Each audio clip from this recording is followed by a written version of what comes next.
They take it, the attacks on people are all the same. David would make a point that it was their hands, their toil, and their work that made this country happen. And if it wasn't for the work they did and the backbreaking toil they went through, this country wouldn't run. And at the very least, they deserve their respect and they deserve the rights that are defined for everyone in this country. We're calling on everybody to stand up with us in SEIU.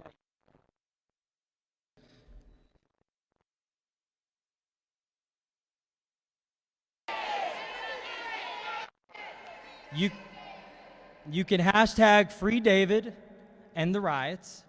One of the hashtags we're going with right now. We're asking people to call the Senate 1-833-312-1711 to free David Huerta, end these ICE raids that are going far above and beyond what we've seen from these types of raids in the past, and make sure we're bringing some type of peace. This stuff can happen and will happen at some point in Pennsylvania. David's role is similar to mine, Matt, Angela's.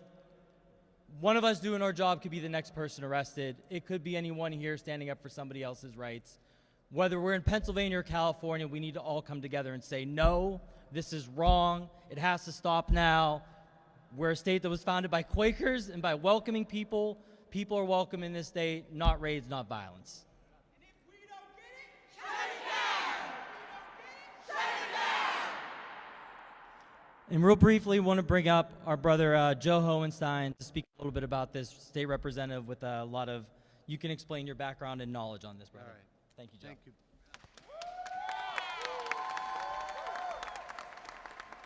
Thank you, Steve, and thank you to all of my siblings from SEIU, and when I say that, I mean that literally.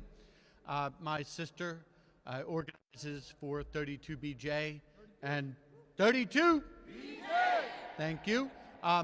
And she also did work for a time in Los Angeles, and I want to first start by expressing my gratitude to all of the members behind me who worked in different sectors of public service, whether it was 668 members working the unemployment compensation lines during COVID, whether it was janitors from 32BJ making sure buildings were clean during COVID, whether it was airport and other security officers doing the same, keeping people safe.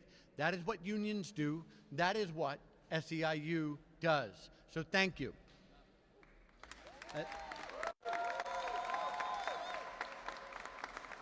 As Steve said, I've got a little bit of personal history.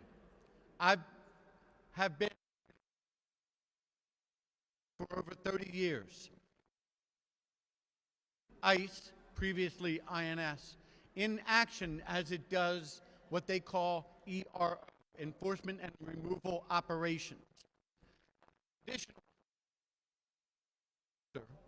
is a guy who works in clothes, goes out, investigates, gets complaints, and acts on individual situations, whether it is getting somebody who has a criminal record and making sure that person is facing the appropriate consequences, whether it is an unlawful employment by a whole, whatever it is, their standard has always been bad guys. And what is happening now in Los Angeles is not that. We do not need people in tactical gear going after line cooks.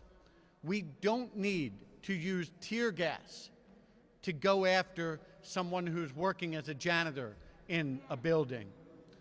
We don't need people pretending to enforce laws that aren't even criminal. How many people actually know that immigration is not a criminal system? Not too many people actually know that. It isn't.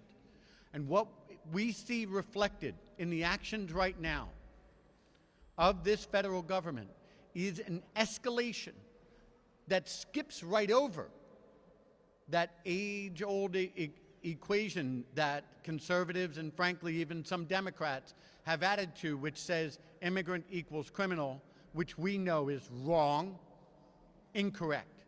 But now they're jumping over and they're saying invaders.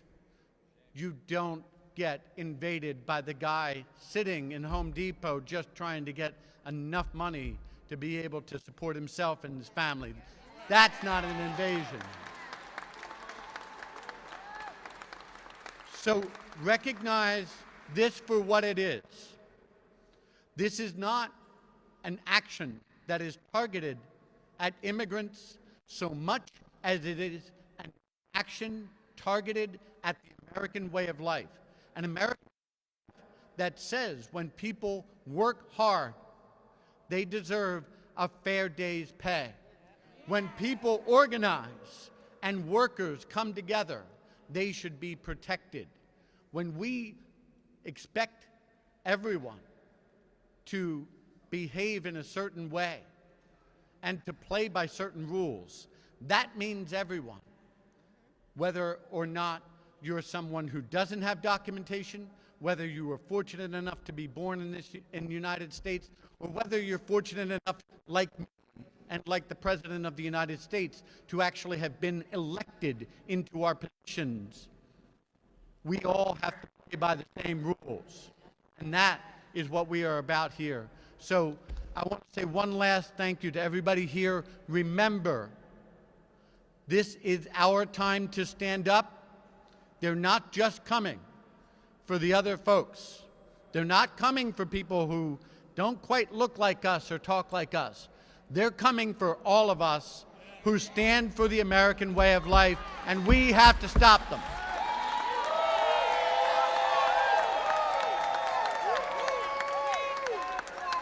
Stand up, fight back. Sí se puede. Sí se puede. Sí se puede. Sí se puede. Sí se puede. Again, thank you to Representative Hohenside for coming out. Representative Mel Smith-Waddell, who's with us. State Senator Hughes, who's out here with us as well. Thank you for being in attendance. Call the Senate. Call Fetterman's office. Call McCormick's office. Tell them we need David Huerta freed now. Tell them now. We understand our immigration system's broken. This is not the way to fix it. So we're going to go to the main course of our program as well here, which does intersect. No matter how it feels right now, these things all happening at once seem to be purposeful. Because at the same time these raids are happening and these actions are inflaming this response that would dramatically cut funding for quality human and public services across Pennsylvania. You would feel the trickle down everywhere that you're at. It's public and private sector. With us today are public assistance workers in casework and county assistance offices, where workers get Medicaid and SNAP benefits, and LIHEAP, which was at one point threatened to be abolished in these negotiations. We have child welfare professionals, direct care providers, nurses, public support staff, corrections counselors, disability adjudicators, and many more. The one thing that everyone is dealing with right now, in the same way, is that their services are getting harder to provide behind them in the background. The stories they've been able to share with elected officials today is meant to provide as much of a warning as we can as possible and a call to action. We're barely making it by right now. We're having a hell of a time keeping these systems running with the status quo. And if what DC is planning on doing and shipping down to Pennsylvania happens, things are gonna get worse, and this body's gonna have to make tremendous effort to fix it. It's important we all do our part now to make sure this big, bad bill doesn't pass in the Senate, right?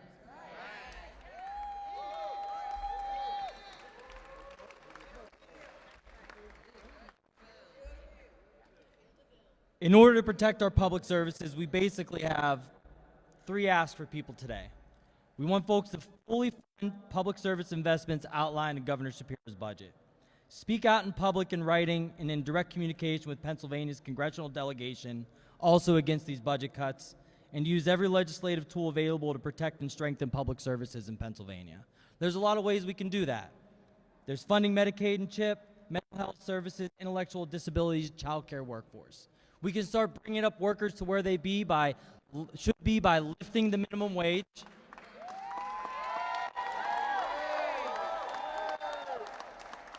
raising it to at least $15 an hour, and giving local communities in Pennsylvania the opportunity to raise wages even further with local wage control. If they can afford it, if legislators in this body want to tell people that they want to have local control and not have Harrisburg dictate it, live up to your promises, give local communities a chance to do the right thing.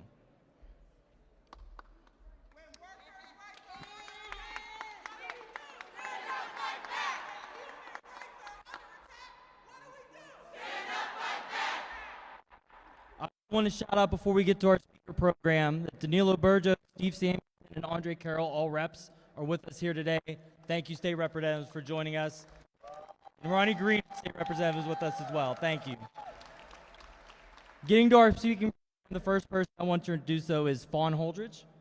Fawn's going to speak a little bit about Medicaid cuts. She's a caseworker at a public assistance office. Sister, the floor is yours.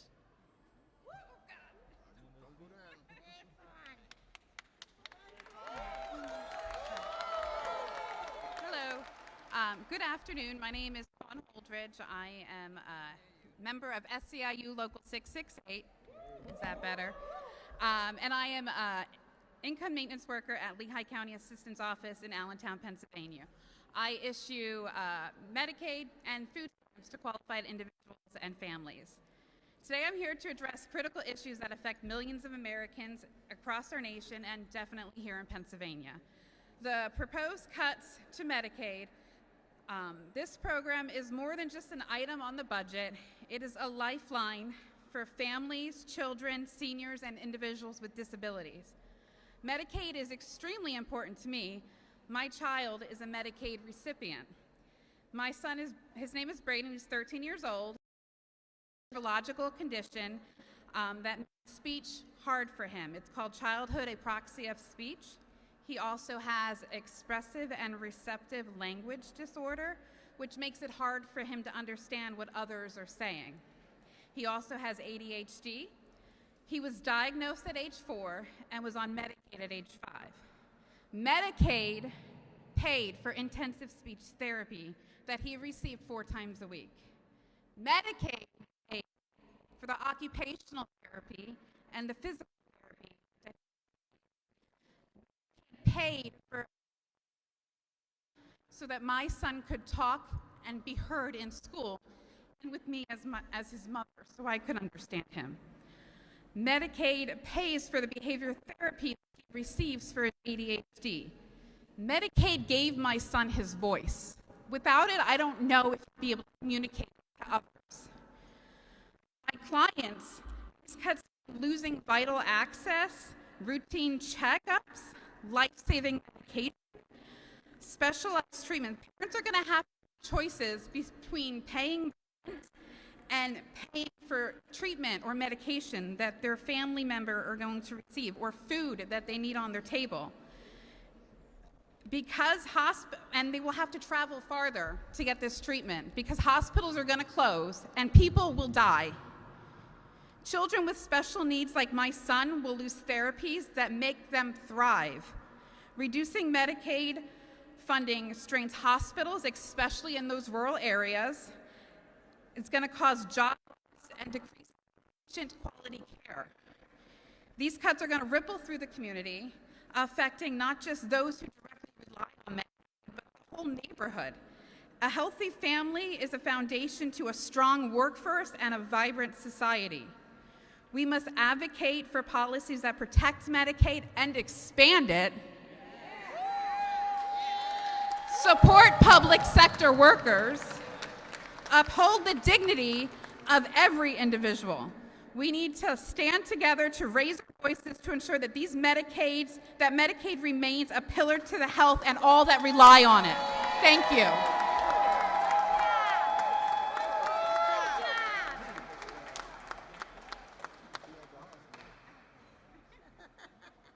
right. I'm gonna get someone before you. All right, we do have a special guest who also wants to share a word. I know he has to leave a little bit quickly, so we're gonna have a very well-earned and exciting interruption here by having Senator Hughes share a few words with us. State Senator Hughes. It's more like not an interruption, it's like a feature, right? Feature, okay. Free David. Free David. Free David. Free David. Free David. The message is real simple. Look at these signs that these folks are posting. Raise the wage. How about that, Ronnie Green? Fund DHS programs. What's wrong with that? 911, the first responders. Fund the responders. Take care of the folks who are working on the front line. Raise the wage. Fund the services.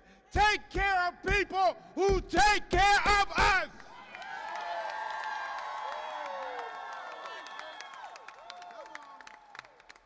The crime of all of this.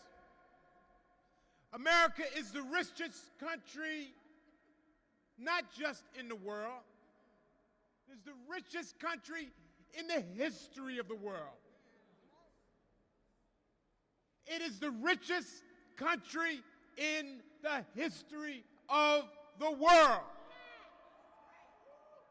Why are we talking about cutting services to people who need them? We should be talking about increasing services, expanding services, providing real help to real people in real communities where they are living very real lives.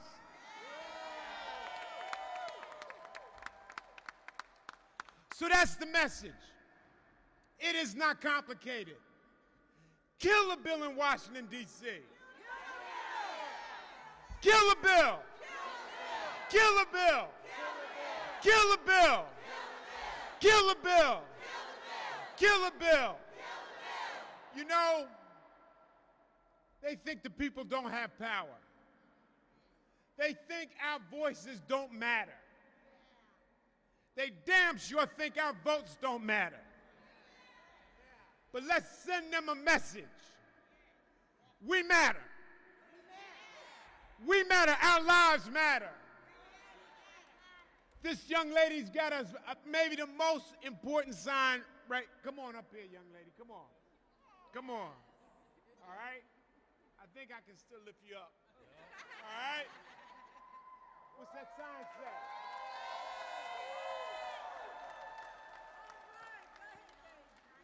Her sign says, I'm little, but I care big. You hold that sign, young lady. Hold on, don't go nowhere. If we say we care about children, then we got to act like we care about children. We got to provide the services that our children need. We got to take care of them. And these are the people who do the hard work every damn day. We got to take care of them as well. It is immoral how folks can look themselves in the face and say they give them the help, taking hurt, taking health care, taking money. Let's end that right now. 202-224-3121 is the phone number for Senator Fetterman. It is the phone number for Senator McCormick. Call them up right now. In fact, I hope you don't mind. What was that number again? 202-224-3121. And I hope you don't mind, Mr. Leader, but if you call them right now from this Rotunda rally and let them know that we're not standing for this. Our lives are important too. We matter. We matter. We matter. We matter. We matter. We matter. We matter. Thank you all very much. You like being up front? You're good. I'll talk with you. I already lost it. Senator Hughes, hurry up, come back. We already forgot the number. I'll get you the number after. We always say have it on our stuff. SE. SE. SE. So thank you again, Senator Hughes, for coming and blowing the place up. Thank you all for making sure the place blew up. Next, we're going to kick to one of our members. Her name is Stacy Younger. She works in vocational rehabilitation. You're going to hear some of the story of why what Senator Hughes said matters about the work our people do and the lives they save. Stacy.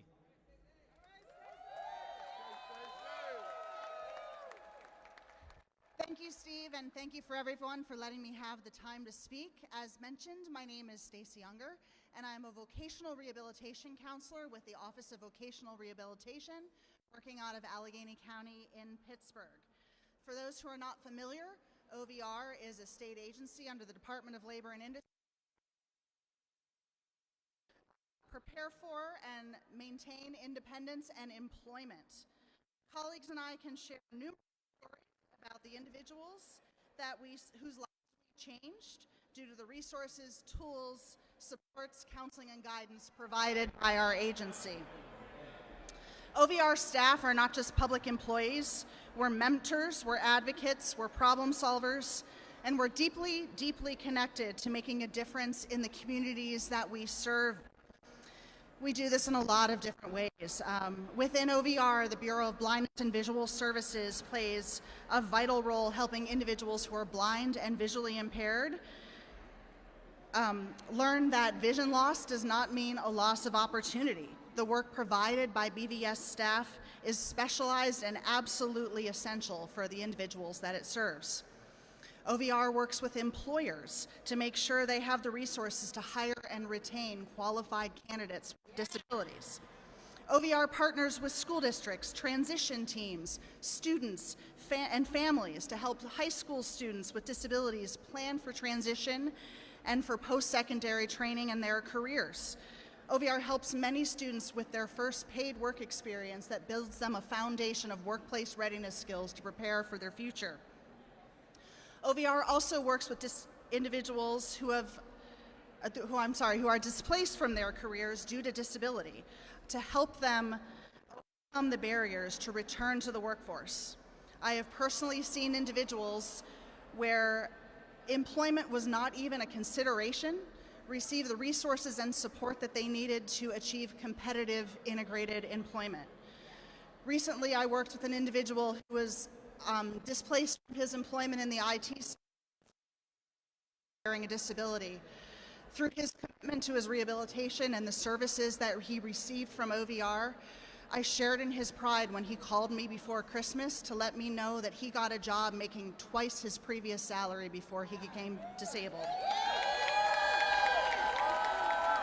I experience daily that OVR offers hope, provides opportunities, and changes lives. Steady, reliable investment is important to sustaining OVR and programs like this. The federal funding for OVR through the Department of Education is already limited in the current fiscal year.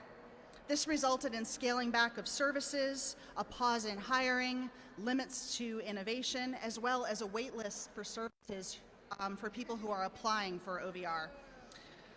The additional proposed federal budget cuts would continue to hurt the VR program and leave concern about funding required to run our program.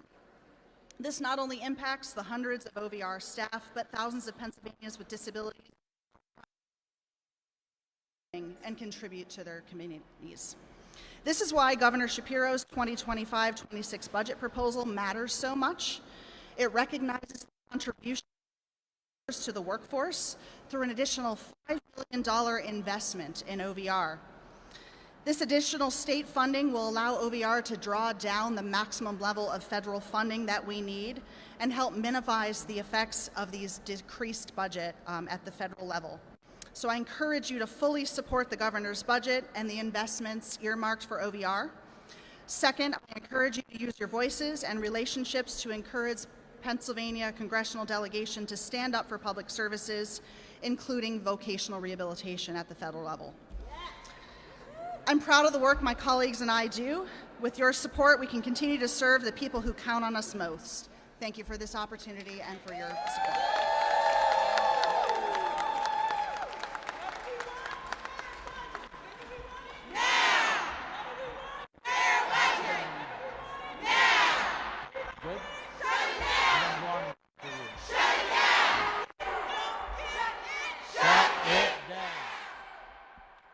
Before we go to our next speaker, I just wanted to acknowledge State Senator Sharif Street for joining us. Thank you, Senator Street. State Representative Tariq Khan's over here with us. Thank you for joining us, brother. I know there's a lot of business going around, but anyone showing up to show support for this rally, we really appreciate it. What we're going to do next is kick to our sister, Denise Sharper. Denise, come and share your story with everyone. Good morning, everybody. Good morning. I don't hear you, SEIU. Good morning. My name is Denise Sharper, and I work for Gadenzia DRC, and that is located in Philadelphia. Now, just know, I have not taken this work for the money, for the praise, for the recognition. I work in this field because I care. That's the bottom line. I've been in this field since the early 80s. And during that time, I've seen a drastic change. Change on how funds are being trickled down to the folks who need it most. I believe in difficult times, everybody deserves a helping hand. And I am sure that everyone in here at some point knows someone, either in their family, friends, or neighbors, who have suffered the disease of addiction. And it is devastating. The disease of addiction destroys families. It causes homelessness, mental health, devastation to the system. I've often seen in this field fathers and sons on the same floor. And they walk into our facilities and they're looking for services. They're looking for treatment. They're looking for case management.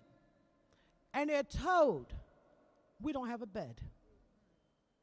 Or they're told, we can only offer you 28-day service. 28-day service just scratches the surface. They don't even begin to work on their recovery. They don't even begin to work on themselves.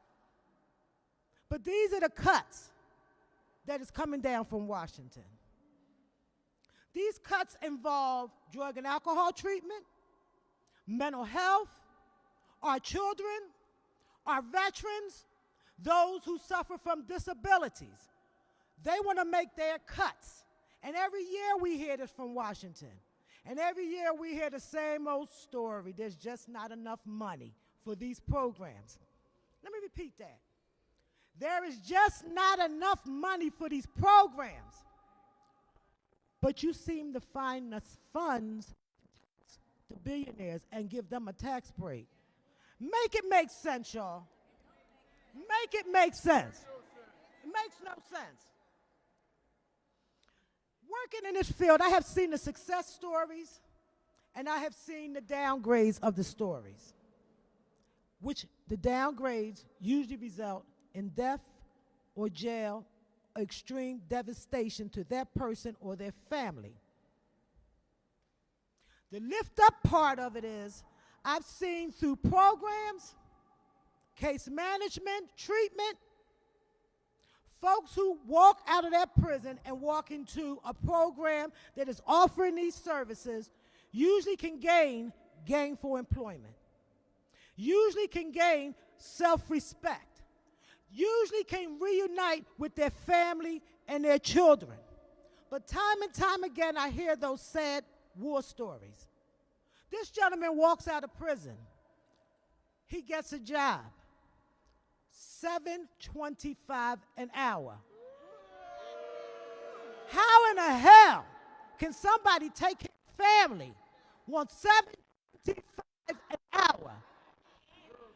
We have folks' friends, Ronnie Green, who has been fighting for 15 for years. She has been a part of SEIU, one of the strongest people that I know, who is my mentor, who has taught me, who has raised me to be where I am and have the big mouth that I have today.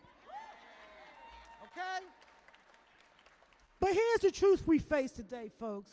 And it's a hard truth, y'all, really. And it's a sad truth. They're not willing to help us. They're not willing to support the system and help those and give them a helping hand. They're just not willing to do it. But listen up, folks. $47 million for Trump. Make it make sense. Make it make sense, y'all. Take that $47 million and apply it to the Medicare, and we can give people a helping hand.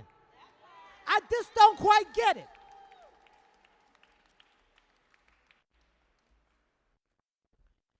As I said, we hear those rumblings in Washington. On where do we put the money? How do we spend the money? Come ask us.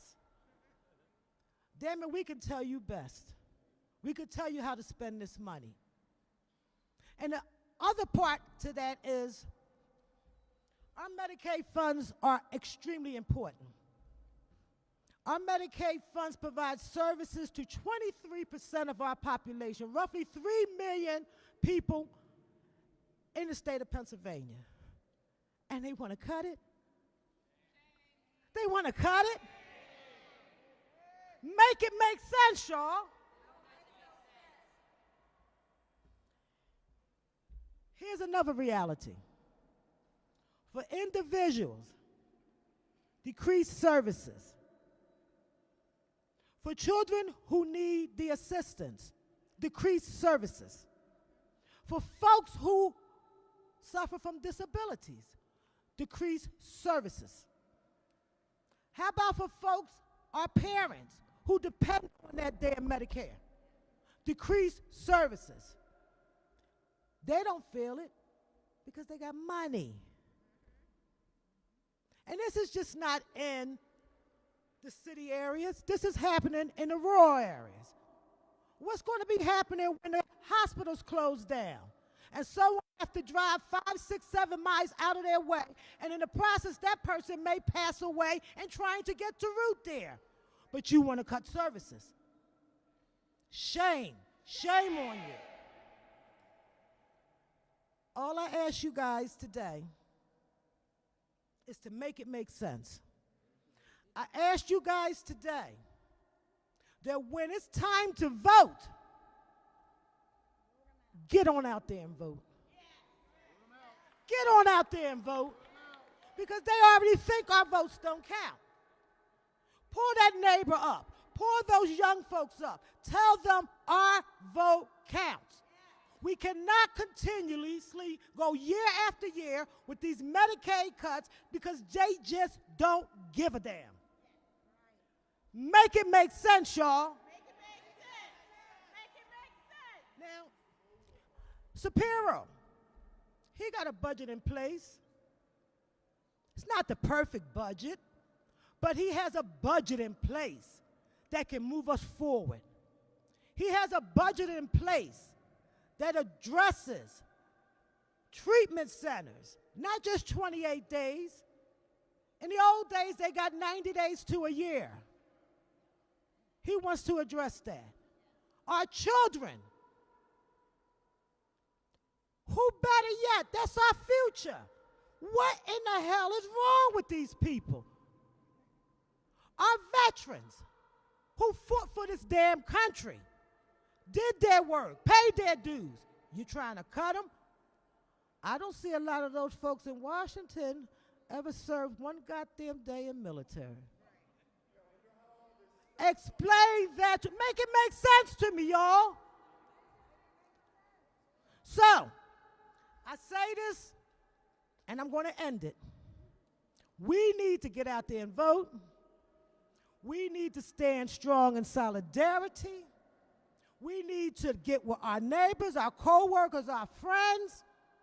We need to get with some of them young folks that stand on them corners doing absolutely nothing and get out there and vote. Now that makes sense to me. So let's continue this fight and let's do it in solidarity. I love you, SEIU. Thank you.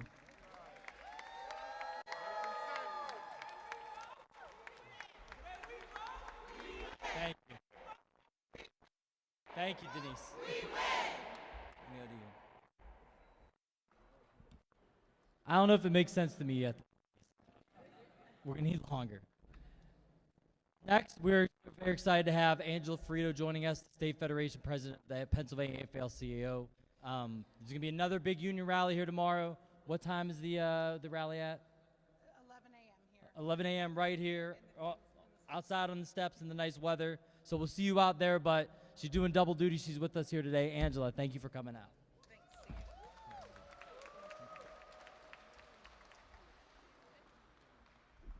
Well, thank you, Steve, and good afternoon, everyone. I am Angela Frito, and I'm the president of the Pennsylvania AFL-CIO.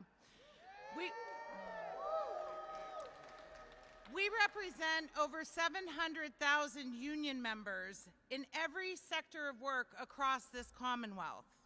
And I'm proud to be here today standing with my sisters and brothers of SEIU to raise awareness about the importance of adequately funding the essential services that taxpayers rely on.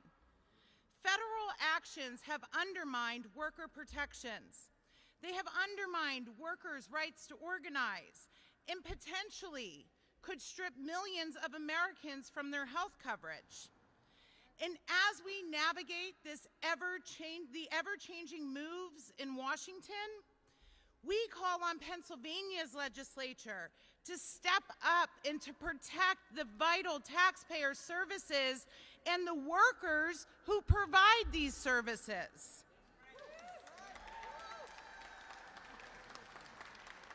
While the federal government pulls back, Pennsylvania must lean in. Investments in schools, health services, infrastructure, and human services not only support jobs, but they become a matter of public well-being.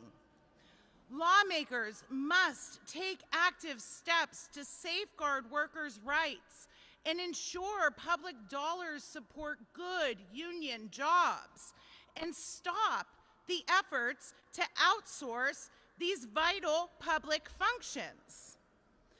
We are already feeling the impact at the federal level as efforts to strip protections from federal workers threaten job stability and try to silence workers' voices, all while politicizing these vital positions. It undermines democracy. We must continue to build up our communities, and that starts by raising the minimum wage.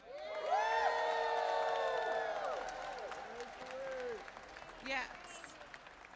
Pennsylvania's minimum wage has been stagnant at $7.25 an hour since 2009. It is the lowest of all of the states surrounding us. Raising the minimum wage will lift families out of poverty and stimulate local economies through increased consumer spending. But it's not just an economic issue. It is about dignity and respect for every worker. The state has a duty to act where the federal government has failed. One thing is clear. When public funding is slashed, working families pay the price. The labor movement is going to continue to do what we do best: push for policy that helps working people, organize and stand up to injustice, and peacefully protest when there is an attempt to violate our rights, which is exactly what our brother and fellow labor leader David Huerta was doing Friday. We strongly condemn the violent arrest and the ongoing detainment of President Huerta and stand in solidarity with the unions and workers in Los Angeles and around the country demanding Huerta's immediate release from custody.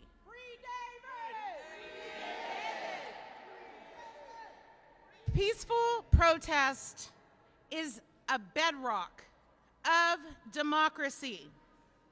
The labor movement is built on a foundation of solidarity with all working people. An injury to one is an injury to all.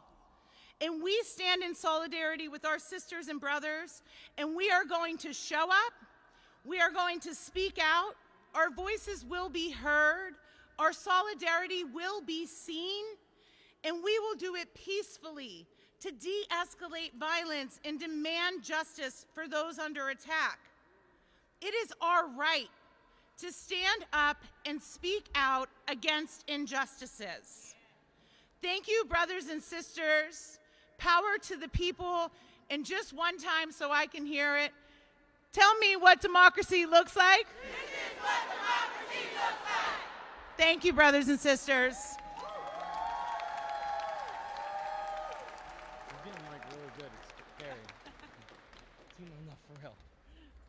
Thank you so much, President Huerta. And our last speaker, but not least, State Representative Ronnie Green, one of SEIU 668's own. Ronnie. Madam Representative.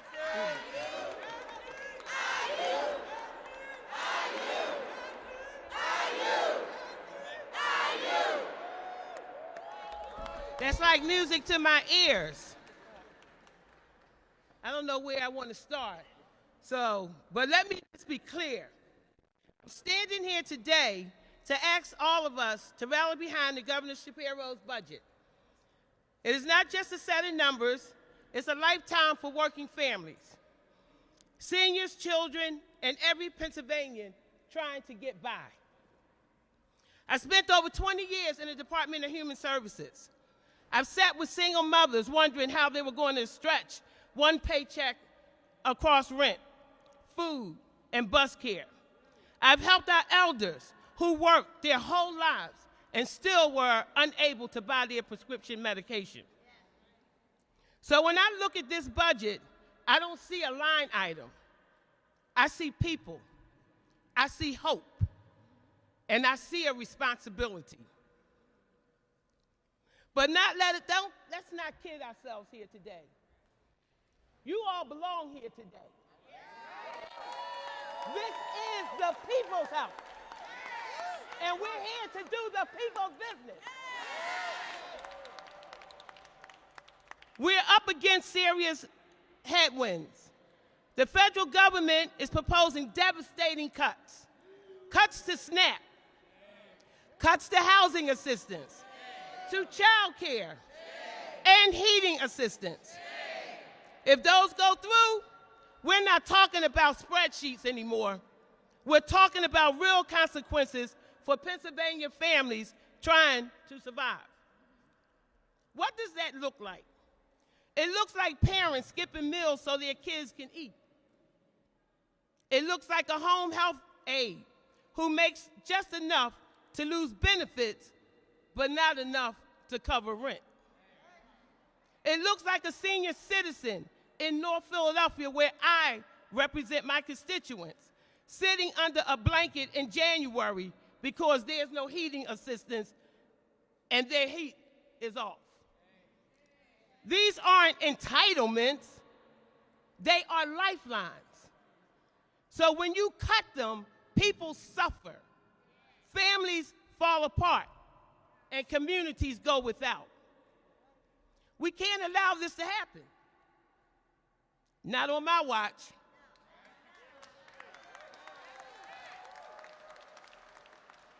And while we're fighting to protect what we have, we also need to raise the bar. Literally, I'm talking about minimum wage. $7.25. Steve, we have been fighting this fight for 16 years. In this building, I remember when I stood on these steps as a young organizer and advocate, fighting for the families that we represent.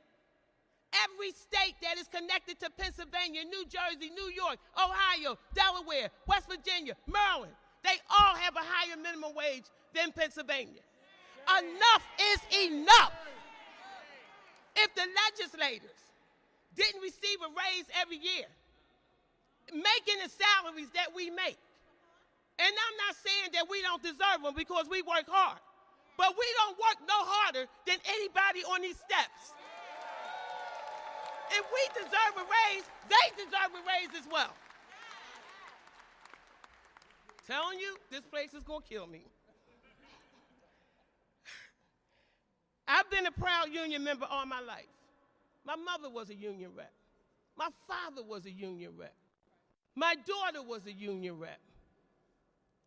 It's hard to walk in here and hear the things that's said about working families. It's hard to be in here and know that people really don't give a damn. It's hard. I was a single mom. I know what it is to live paycheck to paycheck.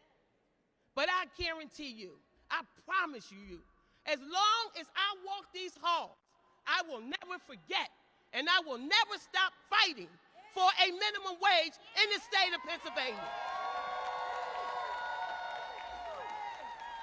I don't even know what's on here, but let me just say this. I'm way beyond that now. So I just want people to know that we have to fight. Let me talk to my brothers and sisters. Ain't nobody coming to save us. Nobody. If you don't fight, we don't get it. And we know how to fight in SEIU. Because I've been fighting for 36 years. So guess what? We gotta fight. You gotta not just come on this side of the building, but you gotta go on that side of the building. Because that's what's stopping us. Okay? That's my marching orders to you all. Let's go.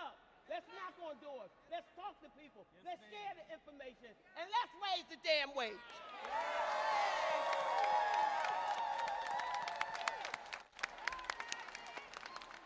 Almost done. We win! We win! We win! All right, just before we wrap this up, who was saying that? Was that you, Renessa? When we fight, we win? No, when we fight, we win, right?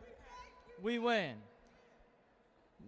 That's a maxim in the labor movement, but one of the heads for our Workers United local here, David Melman, always made the point before that sometimes when we fight, we don't win, but when we do fight, we don't win. But when we don't fight, we definitely lose, right? If you look at all these workers behind us, last night, people were making their own signs of the issues that matter to them to advocate for today. Those were part of our conversations. So what do I see up here? Fund DHS programs fully, human services. Show your signs, shout out your issue. Make them hear it in these halls. Raise the wage. 911 dispatchers first. Shout it in the access to service is not a privilege, is a right, not a privilege. Shout it out. We're going to be fighting for our jobs, for our communities, and for all these rights until the end. And I just have to share one update. It's not good news, but we always need to know the stakes. While we were here for this press conference, David Huerta was officially charged with a federal crime. He was federally charged with a felony conspiracy to impede officers. If he's found guilty, he could spend 6 years in prison. The stakes are real. We have to make these calls. We have to fight for our communities, to fight for our funding. We have to fight for our services. This is impacting working families, and we have to make sure that the people who are willing to stand up and fight aren't thrown behind. And ice raids. Thank you all for joining us. S-E! S-E! S-E! We don't get it! We don't get it! Thank you.